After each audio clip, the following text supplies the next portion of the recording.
हीर और हिरण दोनों को पकड़कर महाराज के सामने पेश किया। कैसा लग रहा है अब मूर्ख? मैं तुम्हें आधा राज्य देने को तैयार था और तुमने इनकार कर दिया। अब मैं तुम्हें उस हिरण को बिल्कुल नहीं दूंगा।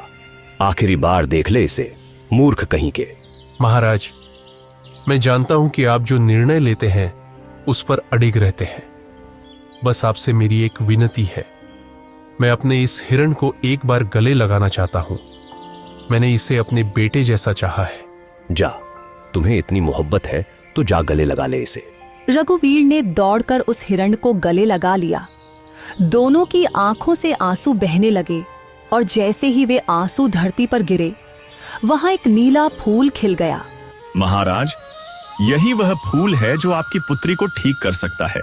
राजा विक्रम दौड़कर फूल लेकर अपनी पुत्री के कमरे में गए। फूल जैसे ही पुत्री के शरीर को छुआ, वह होश में आ गई। राजा विक्रम खुशी से राज दरबार वापस आ गए।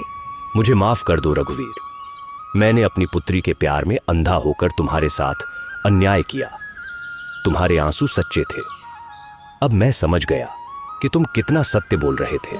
तभी वहां साधु महाराज प्रकट हो गए। महाराज, यह गरीब लोहार किस्मत का मारा है। उस हिरण को मैंने ही उसे भेंट किया था और मैंने कहा था कि यह उसकी किस्मत बदलेगा।